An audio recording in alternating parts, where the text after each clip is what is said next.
김영대학교 국제학연구소와 동아시아 문화교섭학회가 공동으로 이번 학술대회를 개최할 수 있게 되어 매우 기쁩니다. 이번 학술대회에는 모두 40개의 연구 주제가 논의되고 190여 명의 연구자들이 참가하고 있습니다. 동아시아 지역뿐만 아니라 세계 지역 전체의 국제 교류를 포함하는 다양한 연구들이 발표되고 토론될 예정입니다.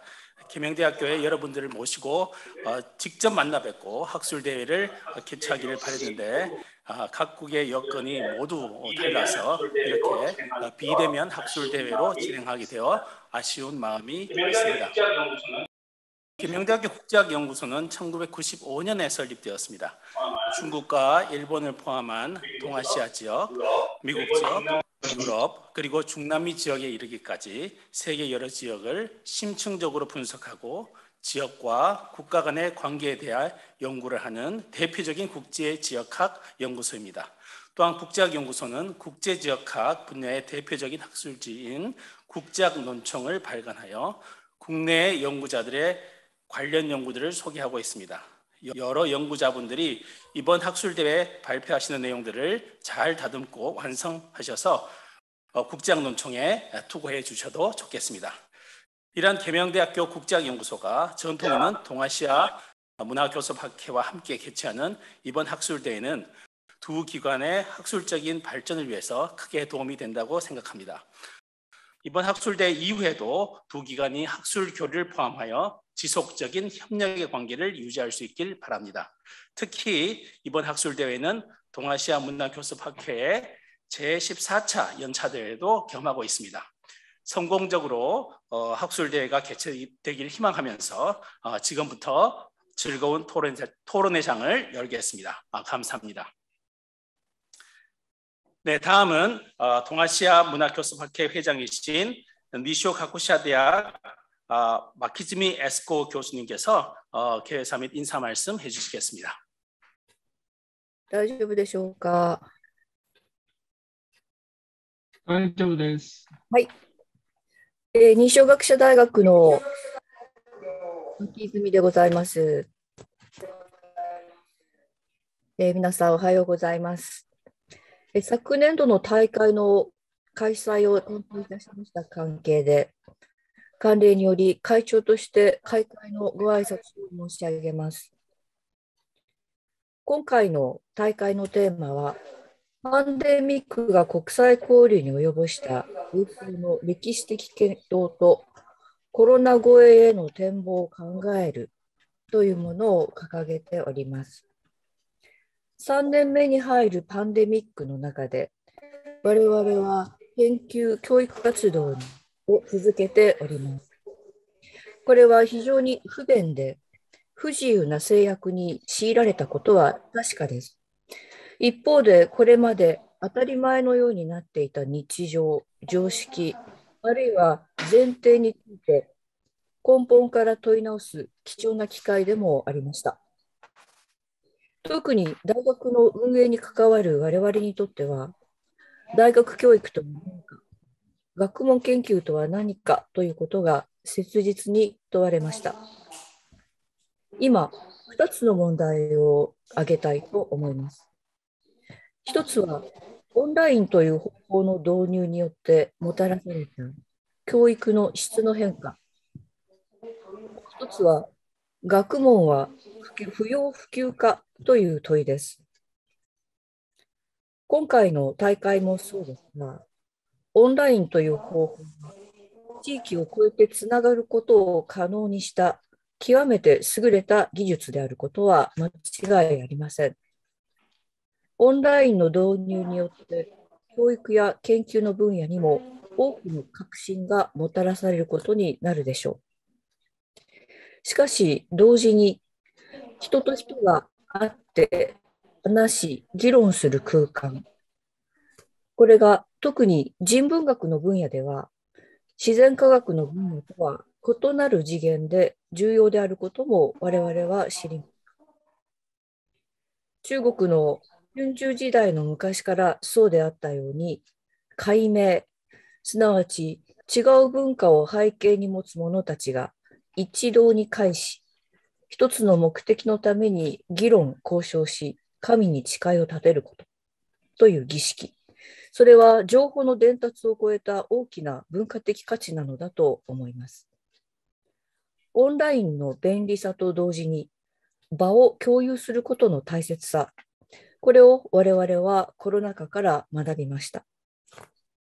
このように考えると、アフターコロナの時代には、教育におけるオンラインの有効性と同時に、その限界もまた見据える視点が必要となることでしょう。もう一つの問題は、不要不急を控えることを求められたこの2年間が突きつけた学問は不要不急かという問いです。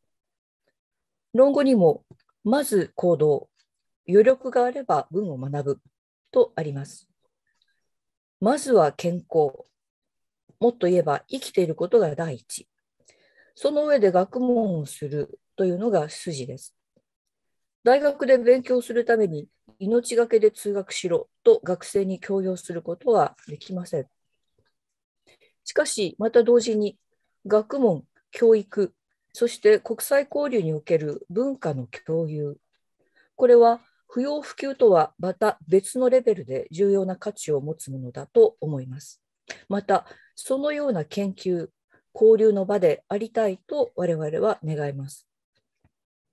今回の大会がその具体的な事例になる実りの多い研究大会になることを記念したいと思います。最後に、開催校である慶明大学校の関係者の先生方、そして会の運営と開催の最大にわたって周到なご準備を提供された関西大学の新国医、道徳民、内田先生はじめ、スタッフの方々のご苦労に心からの謝意と敬意を表します。以上で私の開会の挨拶を終わります。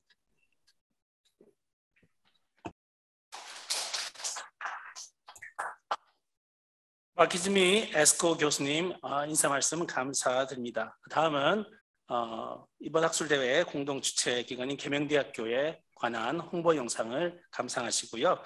그 이후에 신일희 계명대학교 총장님의 환영사 말씀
여러분 반갑습니다.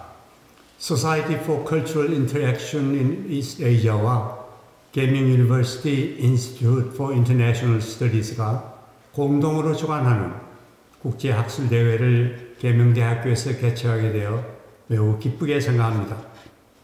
코비드-19 팬데믹이 어느 정도 진정되고 있는 것 같아 대면으로 만날 수 있으리라 기대했습니다만 아쉽게도 이렇게 영상을 통해 인사를 드리게 되어 아쉽게 생각합니다. 직접 방문하셔서 봄의 정취가 가득한 우리 대학교의 아름다운 캠퍼스 곳곳을 소개해 드릴 수 있었을 텐데 그렇게 하지 못해서 다음 기회를 기다려야 되겠습니다. 계명대학교는 1899년 선교사들의 도움으로 설립된 의료기관 재정원으로부터 시작하여 123년의 역사를 가지고 있습니다. 대구 경북 지역에 설립된 최초의 서양식 병원이자 교육기관인 재정원의 역사가 바로 국제교류의 산물이자 국제연대의 상징이 아닐까 생각합니다.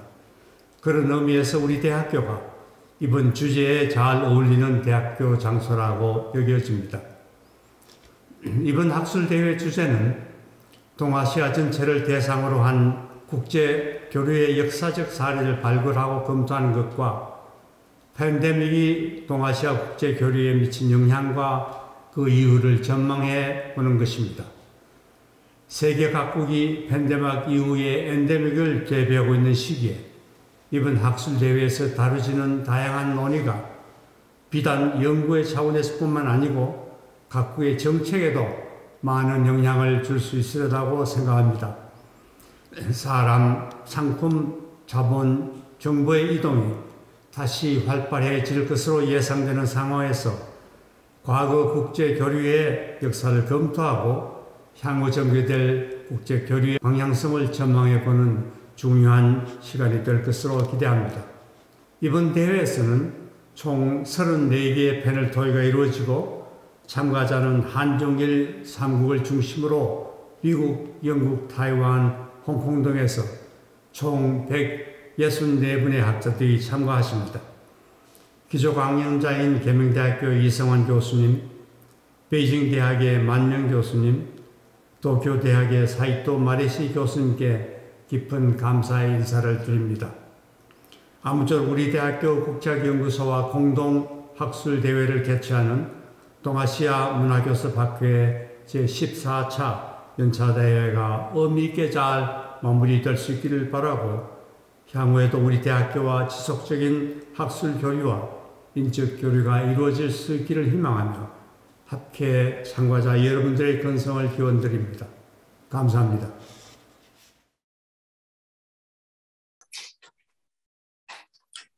네, 청장님 인사 말씀 감사드립니다. 시간이 조금 있습니다만 시간 세이브를 하기 위해서 미리 당겨서 계속 진행하도록 하겠습니다. 다음에는 계명대학교 일본학과에 재직하고 계시는 이성환 교수님께서 첫 번째 기조연설 해주시겠습니다. 기조연설 주제는 나와 한국의 동아시아론입니다. 여러분들 동시통역으로 다 진행되니까 여러분들께서 들으실 수 있겠습니다. 그럼 이성환 교수님 모시도록 하겠습니다.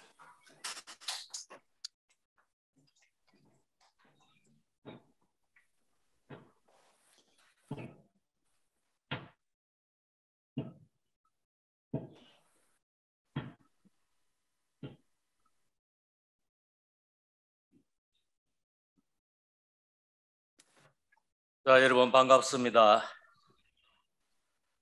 오하요 고자이마스. 미나상 오하요 고자이마스. 다지야 하오. 자, 한국의 계명대학교에 근무하고 있는 이성환 교수입니다. 동아시아 문화 교섭학회 학술대회 개최를 진심으로 축하를 드립니다. 그리고 마키즈미 에치코 회장님, 또 김명수 교수님, 그리고 관계자 여러분들께도 감사를 드립니다. 방금 여러분들이 영상에서 보셨듯이 계명대학교는 매우 아름다운 캠퍼스를 가지고 있습니다. 외국인 참가자들께서는 한국을 방문할 기회가 있으면은 계명대학교에 꼭 한번 들러주시기를 바라겠습니다. 언제나 환영하겠습니다. 네, 오늘 저는 나와 한국의 동아시아론이라는 제목으로 몇 가지 이야기를 하고자 합니다. 제 이야기가 중국어와 일본어, 그다음 일본어와 중국어로 동시 통역이 이루어지는 것으로 알고 있습니다.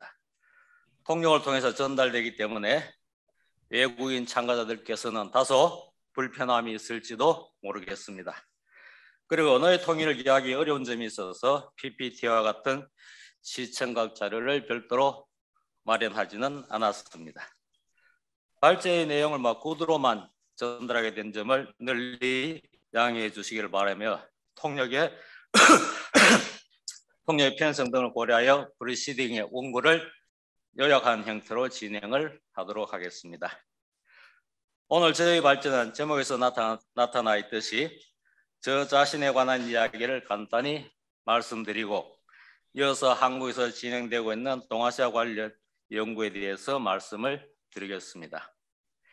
저는 1982년부터 89년 3월까지 일본 스쿠바 대학에서 공부를 했으며 동아시아의 영토 문제, 그다음 근대 일본의 전쟁, 그리고 한일 관계 등을 연구해 왔습니다. 내년 2월 정년 퇴임 후에는 중국에 있는 대학에 체제하면서 중국에 관해 공부를 하고 싶다는 희망을 가지고 있습니다. 한중 관계를 비롯해 중국과 아시아의 관계에 대해서도 살펴볼 수 있는 기회가 될 것으로 기대하고 있습니다. 이러한 저의 계획에서 보듯이 저의 관심 영역은 주로 동아시아라는 공간과 그 안에서 이루어지는 국가 간의 역학관계의 변화 등에 집중되어 있습니다. 저의 박사학위 논문은 근대 동아시아의 정치역학, 간도를 둘러싼 한중일 관계의 사적 전개입니다. 1991년 일본 문부성의 출판 조성금을 받아 단행본으로 출판되어 있습니다. 방금 말씀드린 제목과 부지에서 알 수 있듯이 간도 문제를 통해 근대 동아시아의 역학관계를 살펴보고자 한 것이었습니다. 당시 제가 생각하고 있던 동아시아는 한국, 중국, 일본에 국한되어 있었으며 당시 한국에서도 동아시아는 대체로 한중일을 지칭하는 협소한 의미로 사용되고 있었습니다. 최근에는 한국에서 한중일은 동북아시아라는 명칭으로 사용되고 있고 동아시아는 좀 더 포괄적인 의미를 가지고 있습니다.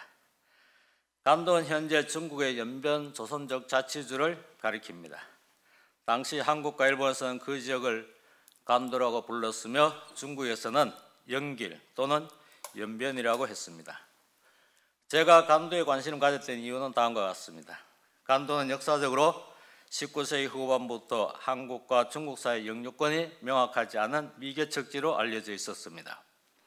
1860년대 후반 한반도 북부 지방의 농민들이 기근을 피해 두만강을 넘어 이곳에 정주하기 시작했으며 중국도 러시아의 세력 확장을 저지하기 위해 동북부 지역 즉 만주를 개발하기 시작했습니다.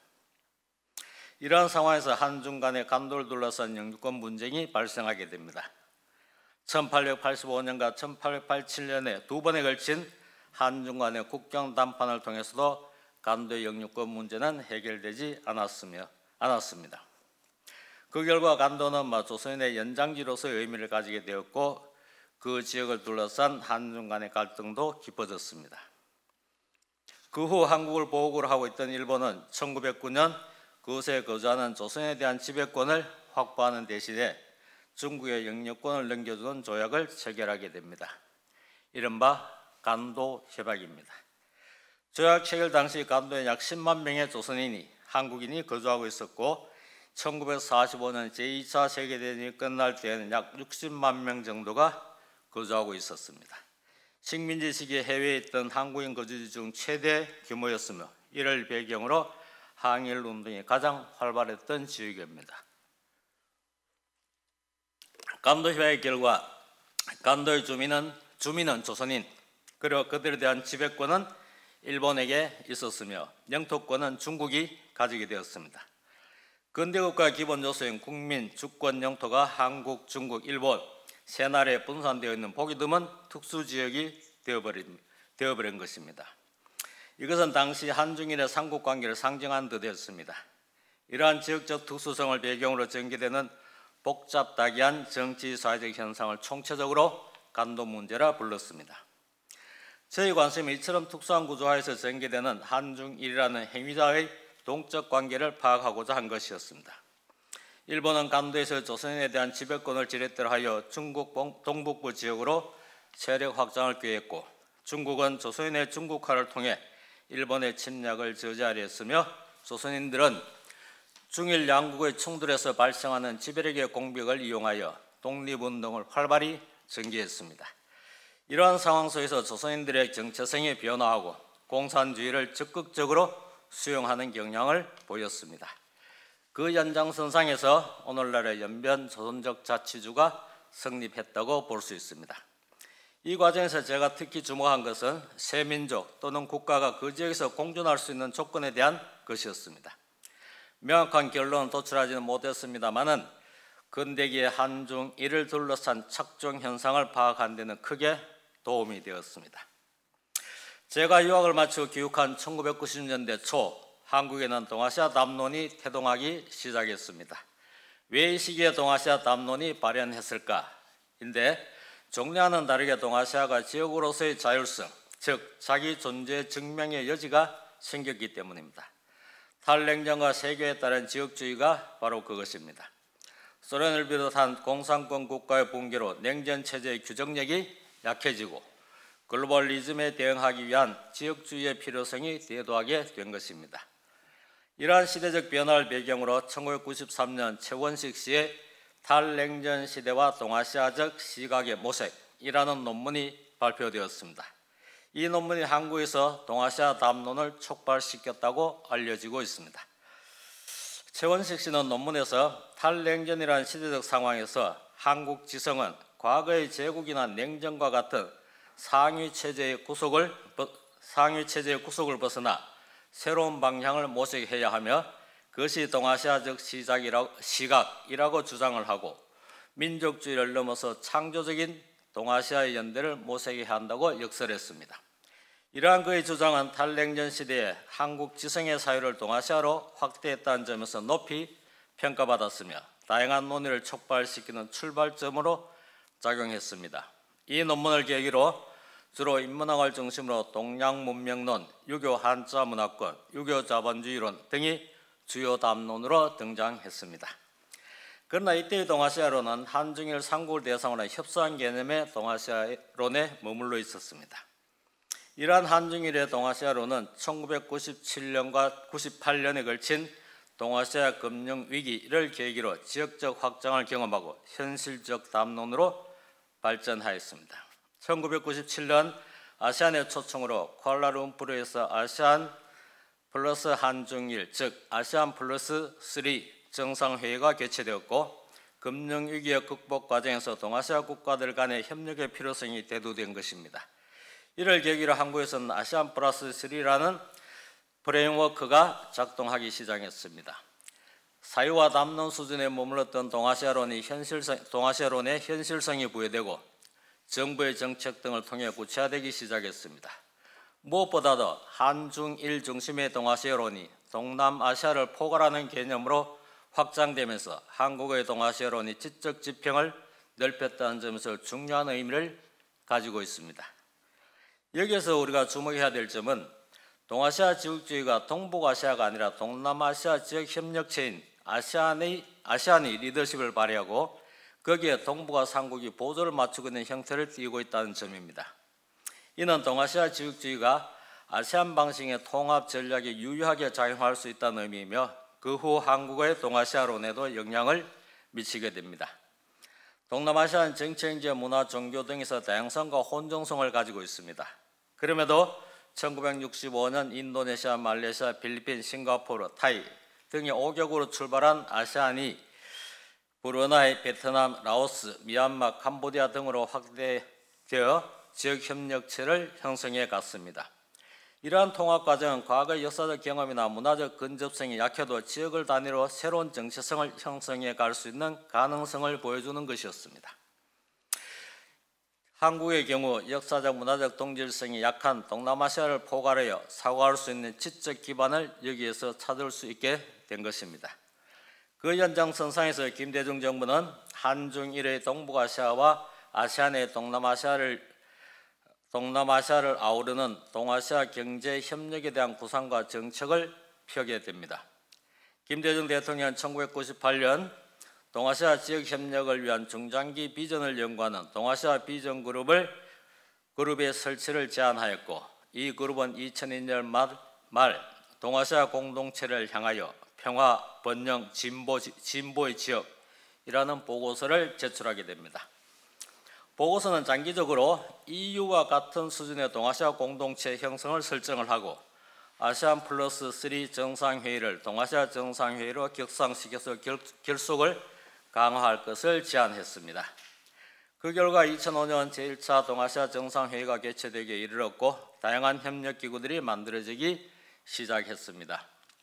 한국의 주도적 역할로 동아시아 지역 통합의 목표로서 아세안과 한중일 3국을 포함하는 동아시아 공동체가 처음으로 실체를 가지게 되었다는 사실은 한국의 동아시아론의 중요한 진전이었다고 볼 수 있습니다.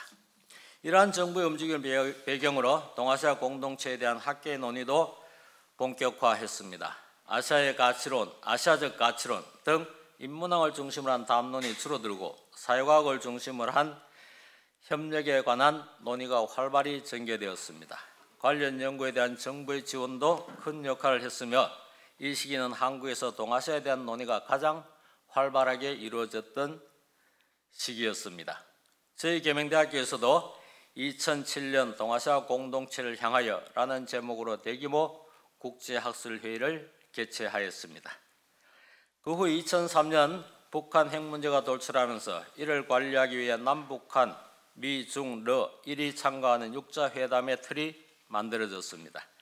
그리고 노무현 정부가 국가 발전의 장기 비전으로 동북아 시대 구상을 발표하고 동북아 균형자론을 대외 정책의 기조로 채택하면서 동아시아론의 키워드가 아세안 플러스 3에서 동북아시아로 이동하게 됩니다.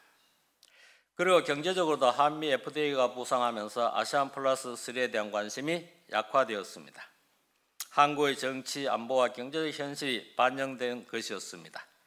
그렇다고 아세안 플러스 3에 대한 경제적 중요성이 강화된 것은 아니었습니다. 이러한 기존의 2017년 문재인 정부에서 신남방 정책과 신북방 정책으로 이어지게 됩니다.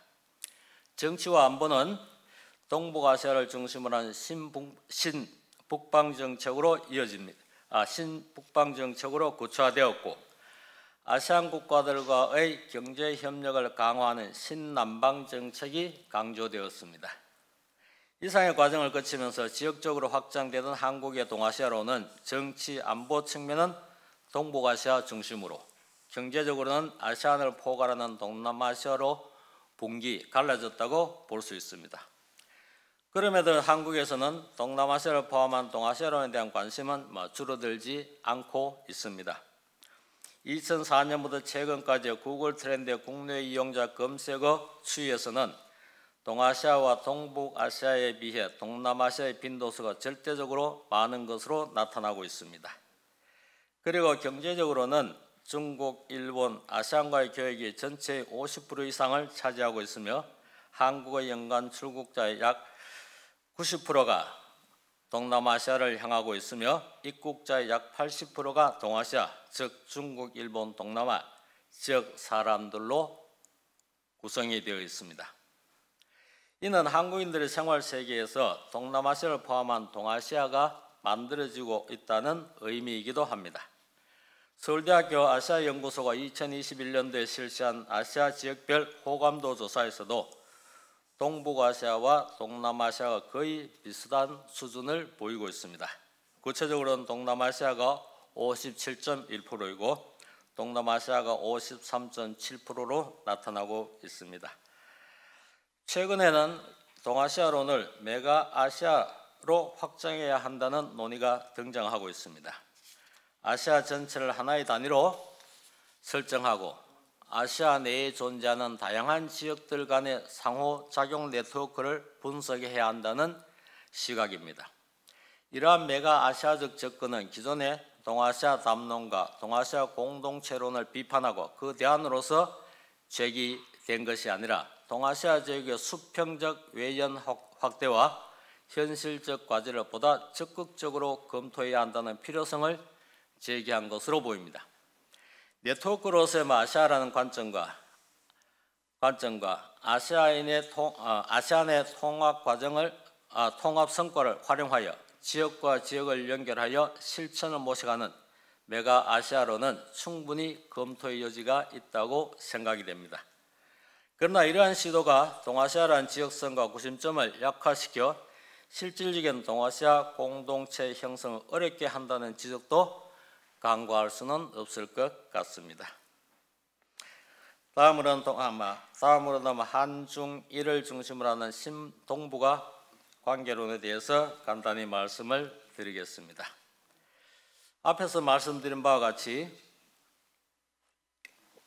한국의 동아시아론이 동남아시아로 확장되고 있음에도 불구하고 한국의 동아시아론이 한중일 중심주의를 탈피하지 못하고 있는 것도 사실입니다. 이러한 측면에서 보면 한국 동아시아론에서 한중일 관계는 매우 중요합니다.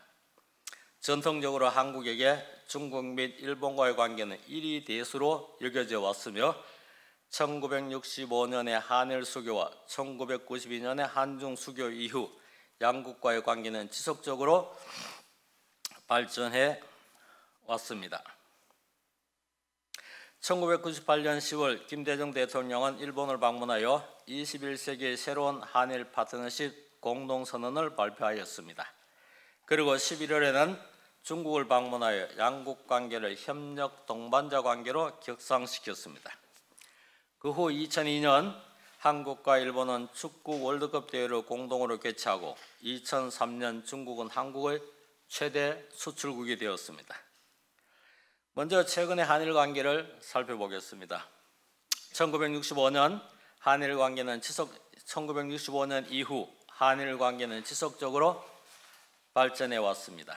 그런데 2012년을 기점으로 양국 관계는 급격히 악화되어서 현재에 이르고 있습니다. 최악의 한일 관계라고 일컬어지고 있습니다. 2012년에 한일 관계가 악화되는 원인은 그해 8월 이명박 대통령의 독도 방문과 식민지 지배에 대한 천황의 사죄를 요구하는 발언 때문이라고 알려져 있습니다. 이에 대해 이명박 대통령은 자신의 독도 방문과 천황에 대한 사죄 요구 발언은 일본에게 위안부 문제 해결을 촉구하기 위한 것이었다고 밝혔습니다. 그러나 일본은 대통령의 독도 방문을 주권 침해로 간주하고 천황의 사죄 요구 발언을 국가 상징에 대한 모독으로 받아들였습니다. 그 후 일본에서는 혐한 분위기가 조성되고 한국 방문자 수도 급격히 줄어들기 시작했습니다. 이러한 상황 속에서 2019년 7월 1일 일본은 반도체 제조에 필요한 세계 소재를 대상으로 한국에 대한 수출 규제를 강화하는 조치를 취했습니다. 일본은 수출 규제를 강화하는 이유를 안보상 한국을 신뢰할 수 없기 때문이라고 했으나 구체적인 증거를 제시하지는 않았습니다. 한국은 일본의 조처를 한국 경제에 타격을 가하여 성장하는 한국을 견제하기 위한 조처로 받아들이고 적극적으로 대응했습니다. 노 재팬이 확산되면서 반일 분위기와 함께 한일 관계는 더욱 악화되었습니다. 다음으로 최근의 한중 관계에 대해서입니다. 2016년 7월 한국이 고고도 미사일 방어 체계, 즉 사드를 배치하기로 결정하면서 한중 관계에 심각한 갈등 양상이 나타났습니다. 중국은 한국의 사드 배치를 자국의 전략적 안보 이익을 해치는 행위로 받아들이고 한국행 단체 여행을 금지하고 중국 내에서 한국 기업의 활동에 제재를 가했으며 한류 문화를 규제하는 한한령을 내렸습니다. 이를 배경으로 중국 내에서의 혐한론이 일기 시작하고 한국에서도 반중국 정서가 확산되었습니다. 한중 관계와 한일 관계는 코로나19 팬데믹으로 더욱 심화되는 경향을 보이고 있습니다. 팬데믹 대응에서 한중, 한일 관계는 협력보다는 경쟁의 측면이 두드러졌고 양국과의 관계는 더욱 악화되었습니다. 한중 관계와 한일 관계가 크게 악화한 데에는 역사인식이나 사드 배치와 같은 현실적인 문제의 이면에 한중일 삼국 사이 힘의 관계가 크게 변화했다는 사실을 간과할 수 없을 것입니다. 2010년에 중국은 일본을 추월해 세계 제2위의 경제대국이 되었고 한국은 PPP 기준 1인당 GDP에서 일본을 추월한 것으로 평가받고 있습니다.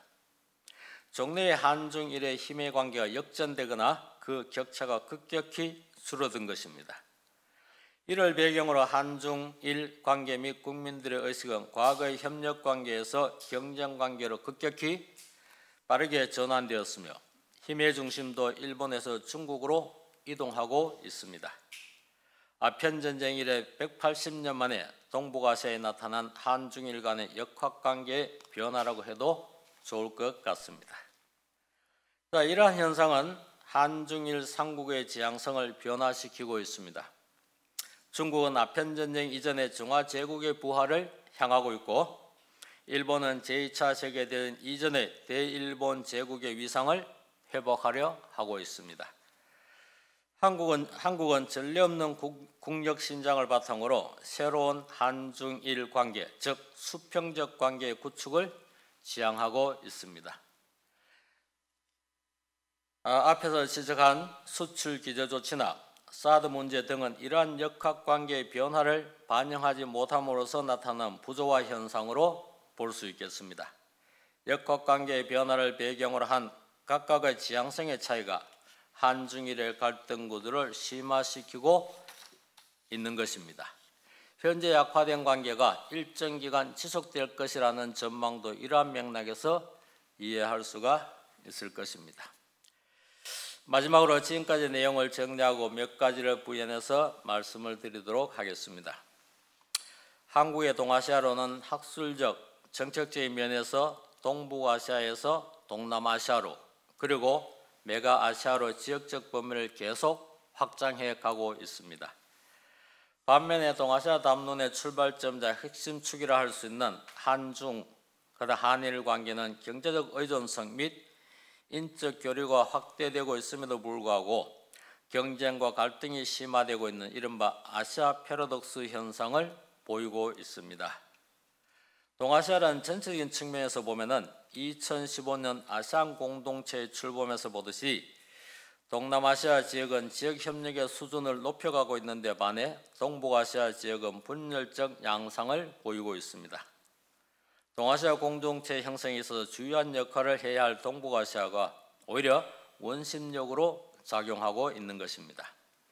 이러한 측면에서 보면 동북아시아와 동남아시아를 포괄하는 동아시아 공동체의 길이 순조롭지 않다고 하겠습니다.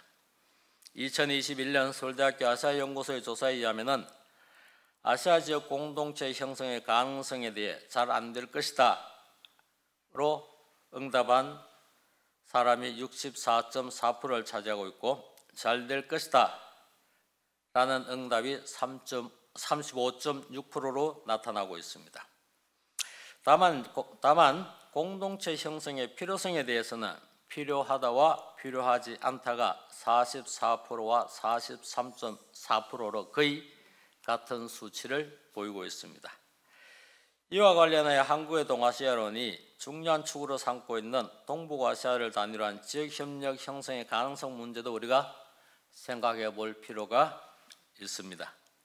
문화적으로도 어느 정도 동질성을 가지고 있으며 경제 교류와 협력이 활발함에도 불구하고 동북아시아라는 지역명은 중국과 일본에서는 일반적이지 않으며 주로 한국에서 많이 사용되고 있는 용어입니다. 최근에 미중 패권 경쟁에서 보듯이 중국은 세계를 시야에 두고 동북아는 변방으로서의 관심의 대상일 뿐 지역주의로서의 의미를 크게 부여하지 않고 있습니다. 일본은 동아시아 정상회의에 호주와 뉴질랜드, 미국의 참가를 견인한 데서 볼 수 있듯이 아시아 태평양 국가로서의 지향성이 강하기 때문에 동북아시아를 단일화하는 협력체에 대한 관심이 크지 않다고 합니다. 이러한 측면에서 보면 최근의 관계 악화를 고려하지 않더라도 한중일을 하나의 협력체나 공동체로 묶는다는 구상은 학문적으로든 현실적으로든 중국과 일본의 호응을 기대하기가 쉽지 않을 것 같습니다. 한국의 동아시아론이 동북아를 중시하는 데에는 중국이나 일본에 비해 동남아시아 지역을 연결한 역사적 경험이 부족하고 그에 따라 인식의 스펙트럼도 제한적이라는 사정도 있습니다. 동남아시아를 포괄하는 한국의 동아시아론이 경제를 중심으로 하는 현실적 과제에 집중되어 있는 이유이기도 합니다. 한국의 동아시아론은 동북아시아에 동남아시아를 포괄한 형태로 범주가 계속 넓어져 왔습니다. 또 동북아시아의 한중일 3국은 경제 규모면에서 동아시아의 약 90%를 차지하고 있습니다. 그렇기 때문에 한중일 관계에 복원이 없는 동아시아론은 형해화될 수밖에 없습니다. 한중일의 협력이 중요하다고 하겠습니다. 이를 위해서는 중화질서나 대일본 제국과 같은 과거의 잔상에 매몰되지 않는 호혜적이고 수평적인 관계 구축을 위한 인식의 전환이 절실히 필요하다고 하겠습니다. 동북아시아와 동남아시아가 만나는 기반을 구축하는 데에도 이러한 시각은 매우 중요합니다. 역설적으로는 한중일 협력의 틀 형성에 어려움이 있다면 이를 보완하는 의미에서라도 한국의 동아시아론의 외연을 확장하고 동남아시아를 적극적으로 수용하여 보다 큰 틀에서의 협력을 모색해야 할 필요가 있다고 하겠습니다. 지금까지가 저의 발제의 주요 내용이었습니다. 자, 경청해 주셔서 대단히 감사합니다. 그런데 시간이 조금 남아 있는 것 같은데 어떻습니까? 우선 우리 김명수 교수님 정말 고생 많으셨습니다. 그리고 그다음에 동시 통역이 잘 이루어졌는지도 약간은 걱정이 됩니다만은 잘 이루어졌으리라고 믿고 있습니다. 그리고 원고 내용은 조금 부실하더라도 통역을 잘하면 아주 훌륭한 내용으로 되는 경우도 많이 있는 것 같습니다. 그런 점에서 오늘 동시 통역이 훌륭하게 이루어졌기를 기대하고 이만 마치도록 하겠습니다. 자, 여러분 경청해 주셔서 대단히 감사합니다. 감사합니다.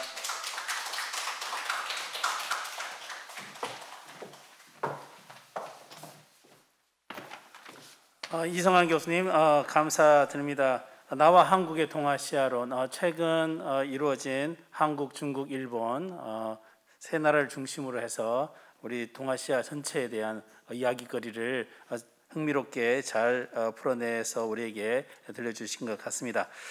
첫 번째 기조연설이 이제 끝났고요. 예상보다 조금 이제 빠르게 진행되고 있는데 그래도 계속적으로 이 스케줄 당겨지는 스케줄대로 진행하도록 하겠습니다. 그럼 지금 우선 한 10분 정도 휴식 시간을 갖고요. 지금 10시 제 시계로 10시 한 21분인데 10시 한 30분 정도에 바로 두 번째 기조연설을 시작하도록 하겠습니다. 10시 30분에 다시 만나 뵙기로 하겠습니다. 감사합니다. 네, 여러분 다시 돌아왔습니다. 두 번째 기조연설을 바로 시작하도록 하겠습니다. 두 번째 기조연설에는 중국 사회과학원 역사연구소에 계시는 완민 교수님께서 해주시겠는데요. 주제는 명대 은화의 시각에서 바라본 세계화에 대한 고찰이란 주제로 기조연설을 해주시겠습니다. 완민 교수님, 지금 중국이 코로나 때문에 여러 가지 통제가 되어서 직접 이렇게 실시간으로 할 수 없어서 미리 준비된 녹화 동영상으로 기조연설을 해주시겠습니다. 一个远程的这样一个操作也不是很有信心，所以呢，他就昨天连夜录制了这样的自己的这样一个讲演，由我来播放给大家。非常的抱歉，对大会的这样一种状态，自己的这样一种状态表示抱歉。由于疫情的原因，这也是没有办法的事情。板目先生はロックダウンの関係で北京市内の文化会場に行けないということを昨日分かりまして、夜遅くまで発表の内容を録音して事務局にお届けいただきました。これから録音でお聞きいただきたいと思います。由于只是汉语的，因为这个各方面的原因只有汉语的，非常的抱歉。这以后的大会上争取尽量准备其他语种的这样的翻译。万明先生呢，已经年逾古稀，他是明史方面研究的著名的最重要的学者之一。最近呢，他也新出了一本书，是《丝绸之路上的明代中国与世界》这样的一本书，是煌煌大著，有将近900页，这可能也是万明先生的这样的一个集大成，期待着以后能够有机会拜读。那么下面我就把录音放给大家听。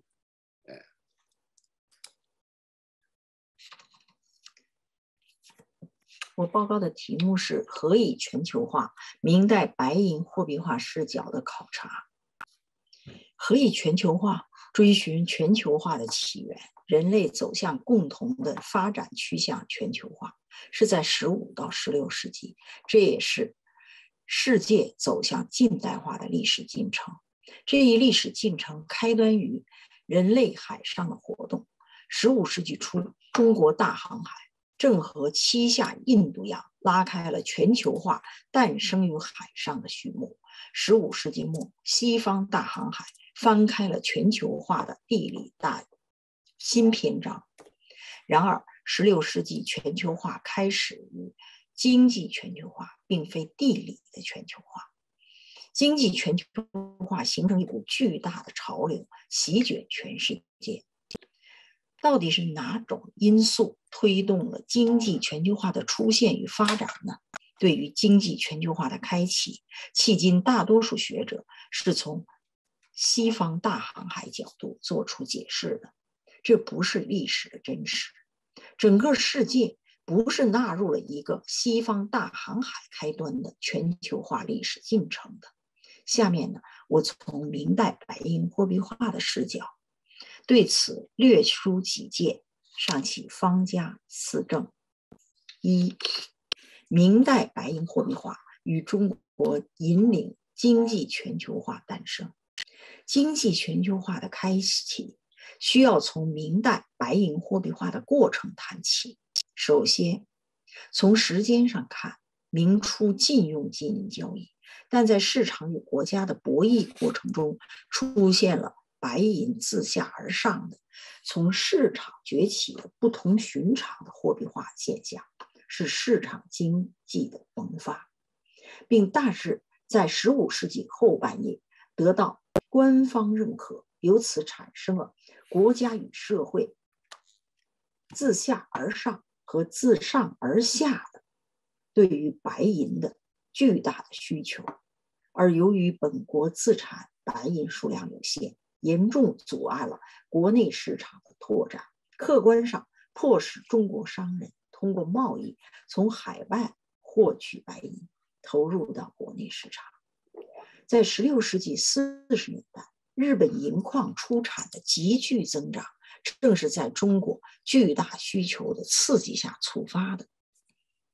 葡萄牙人在同一时间段加入到私营国际贸易的行列之中，由此开启了经济全球化的进程。其次，从地域上看，西班牙人到达美洲一开始寻求的是黄金，开采量不足以影响世界。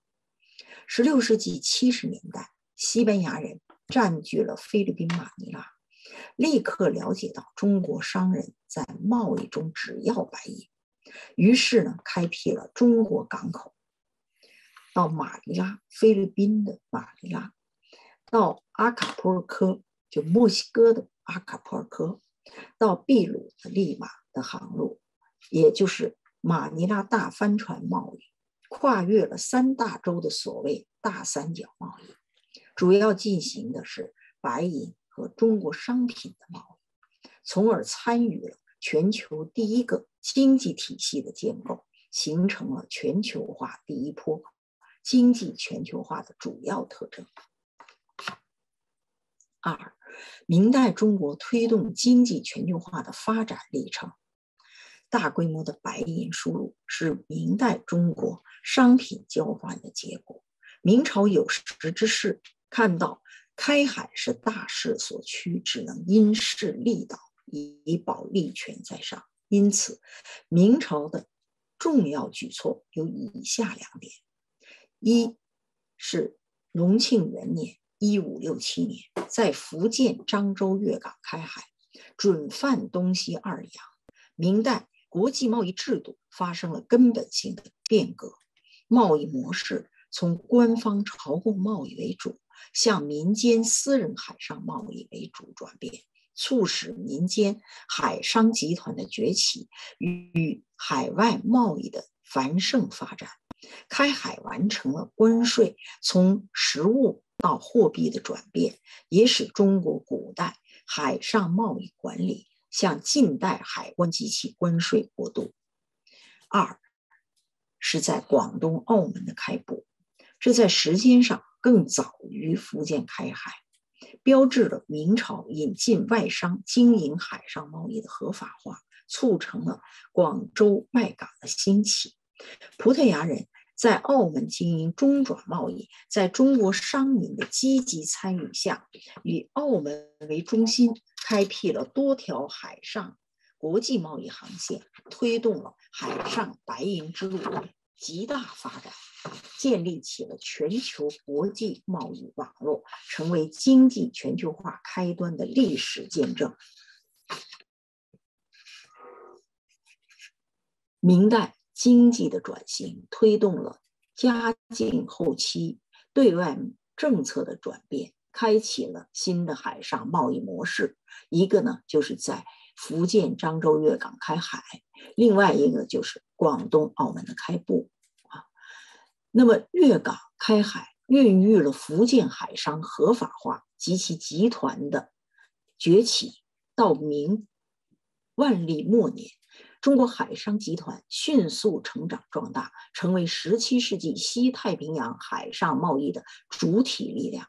从后者来说，也就是澳门开埠，意味着引进外商经营海上贸易合法化，形成了一个贸易特区。值得注意的是，澳门形成了广州外港一个贸易特区，自一开始就是中国海商与居澳葡人共同努力的结果。中国商品是澳门对外贸易的支点，新的对外贸易模式的转变，使一种新的全球贸易网络开创运行。从此以澳门为中轴，与海外建立了多条国际贸易航线，如澳门、果阿、欧洲、澳门、日本、澳门、马尼拉、美洲、澳门、东南亚。基于中国的特殊国情，白银货币化，澳门兴起后，作为海上国际贸易网络的枢纽，推动了海上丝绸之路极大的延伸，白银之路扩展到全球。为了开展海外贸易，明朝推出了允居澳门的政策，将其作为扩大财源的手段。而从白银货币化出发，则会发现由此产生了诸多值得关注的经济现象和问题。其中澳门的兴起，在庞尚鹏的书中表述为注使以便交易，在夏霍雨霞的译中直接提出了资贸易以饷兵，明确希望通过以这种方式增加政府的财政收入。在嘉靖14年1535年，带景的广东通志初稿，嘉靖13年会议粮价则例中，全省各府县的米粮与军饷均已银计，可见广东财政货币化走在了全国前列。制度改革的特点是：其一，改变了朝贡贸易体制的则例；其二，以允居方式让纳税者葡萄牙人在澳门经营海上贸易，澳门由此形成一个庞大的全球经济贸易体系的中轴，反映了东西方对于海上贸易的合理诉求。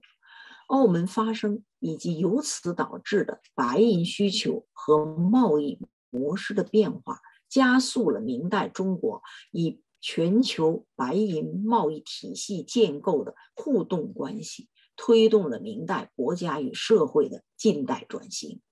这里还有一个需要匡正的旧说的问题。中外史学界在谈到澳门海上贸易时，大多只谈葡萄牙人建立并经营了以澳门为中心的多条国际贸易航线，即葡萄牙人开展了澳门国际贸易。与之相联系的是认为，自葡萄牙人东来后，海上丝绸之路就发生了自东而西向自西而东的转向。但是至于全球史发展进程中来看，在15世纪，人类大规模海洋活动帷幕揭开，世界性新航路开通，代表了历史发展的大趋势，全球经济开始融为一体。以享誉世界的中国丝绸命名的海上丝绸之路，是中国古代与海外各国交往的海上纽带。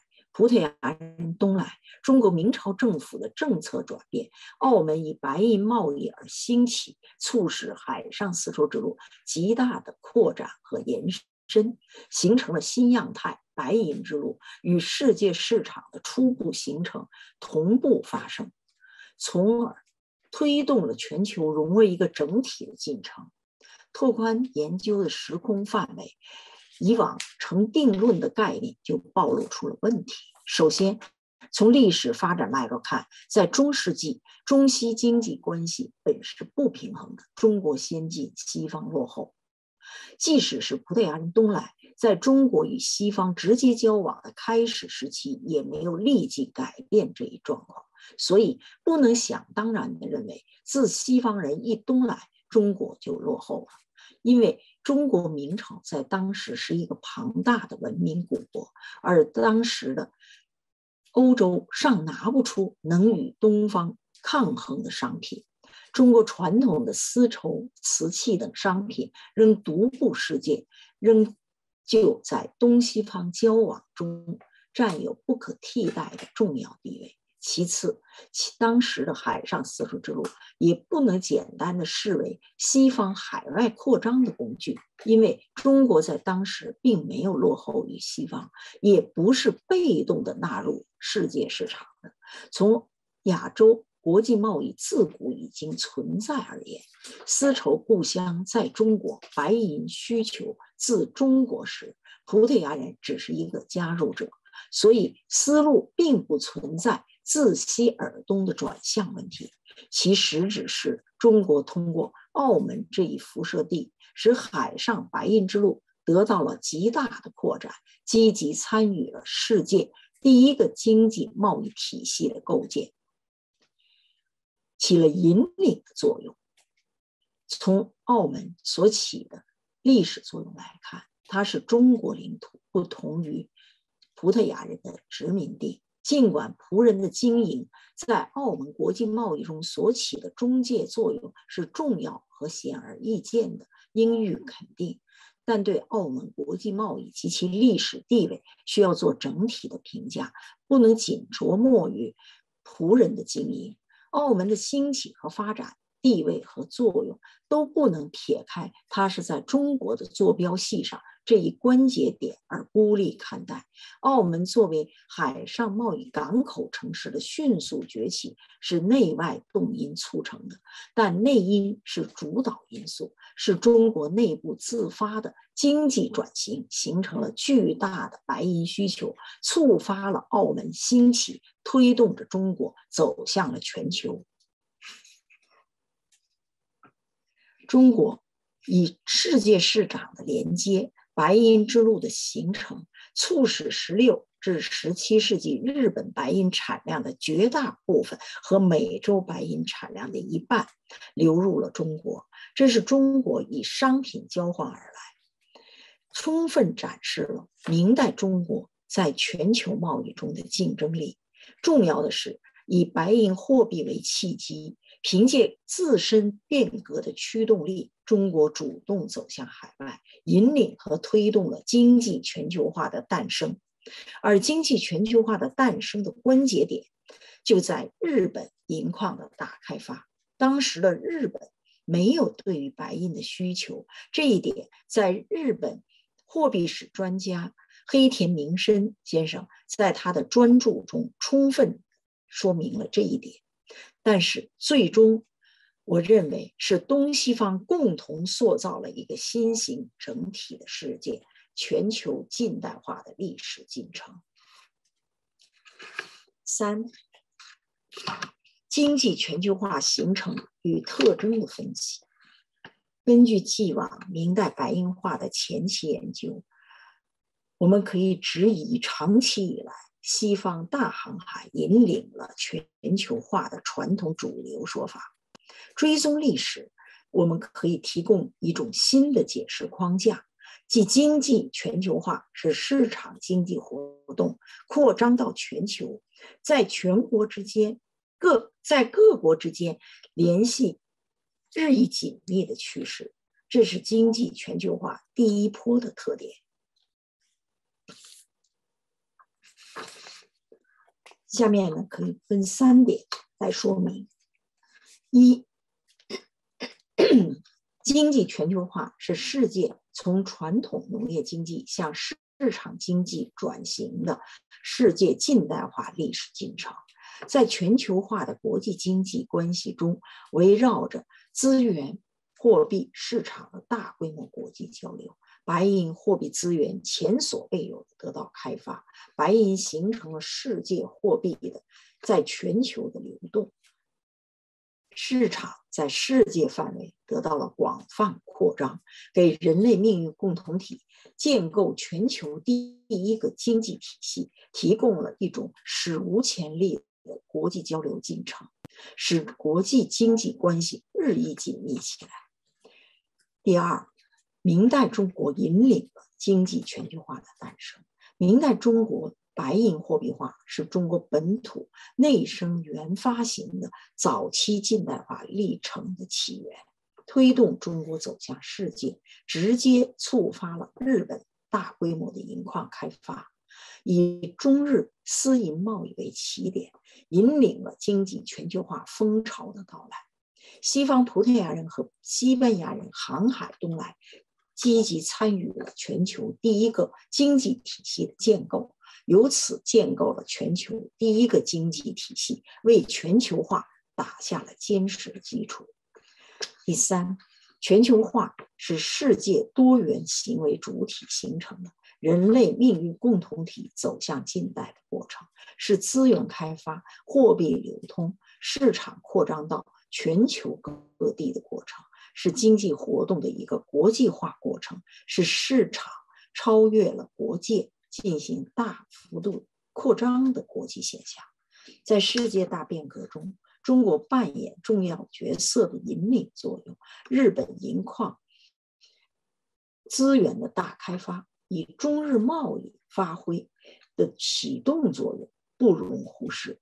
结论呢，是东西方共同创造了全球化的世界大格局之变，全球贸易网络空前的形成和全球第一个经济体系的建构，推动世界走向了一个整体的世界全球化，也就是世界早期近代诞生。那么在具体而言，首先呢，从生产力发展的角度来看，一方面，在世界范围内，各国和各地区的经济活动相互交织、相互影响、相互融合成一个整体，形成一个全球市场。另一方面，在世界范围内，逐渐建立了市场经济运行的全球的机制。在这个过程中，市场经济开始一统天下。白银在全球范围内自由流动和优化配置，形成了市场经济关系空前扩大和由此整合的全球网络，把世界各国和全球经济都包罗在内，一个整体的世界全球化的世界图景出现了。其次，从市场体系发展的角度来看，经济全球化是以市场体系来沟通各国之间的经济联系的。不仅白银矿产开发史无前例的扩大了，白银流动前所未有的增长了，而且全球经济贸易体系的形成，促成全球技术传播、人员流动、商品流通、文化交融都出现了迅猛的发展，逐渐形成了一个全方位、广领域、多渠道的市场体系。这个全球市场体系把各国的经济紧密地联系在一起，使各国产生了广泛的经济、政治与文化联系。由此，明代中国白银货币化深刻而突出地影响了新的全球格局与秩序的形成。结论是，经济全球化两个波段论，这主要表现在2点上。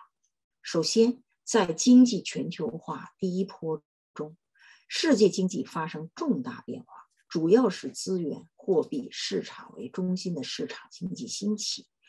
明代中国白银货币化，国内矿产有限，王朝国家束手无策，私人海外贸易蓬勃兴起，直接引发了日本银矿资源的大开发，成为经济全球化第一波的导火索。中国人、日本人、东南亚人、葡萄牙人、西班牙人积极参与了全球第一个经济体系的建构，以矿产资源开发为代表的技术与市场的整合，推动了白银货币在世界范围内迅速流动，全球市场规模不断扩大，贸易量不断增加，各国商人活跃在世界经济舞台上，市场成为经济运行的重要机制，市场扩大发展到全球，东西方共同将全球贸易推向高潮，给人类带来近代化的速度和效益。人类资源、货币、市场合为成一体，市场扩张到世界各地，逐渐形成全球性的生产、交换、分配和消费。这正是经济全球化的开启与发展历程。其次，经济全球化的第一波不是西方国家主导，中国对于经济全球化的诞生起了重要的引领作用。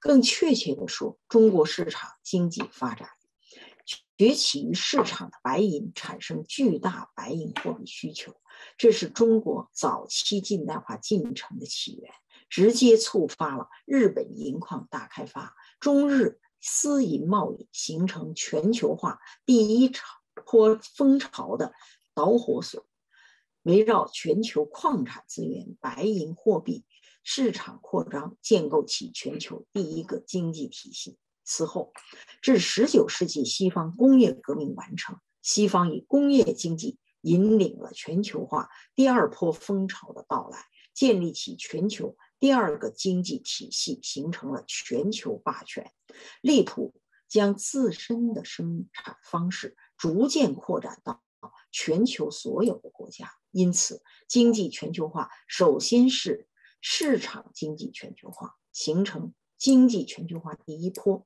其次才是工业经济全球化，形成了经济全球化的第二波。最后我想说的是，何以全球化？追寻全球化的起源。我们的历史研究不能将中国史与世界史割裂开来，不能将中国史与东亚史割裂开来，不能将东西方的历史割裂开来，简单化的关注中国王朝兴替和以西方经验建构的世界早期近代历史发展进程，这种以西方经验为标准的历史研究应该结束了。我的报告就到这里结束，谢谢大家。감사드립니다.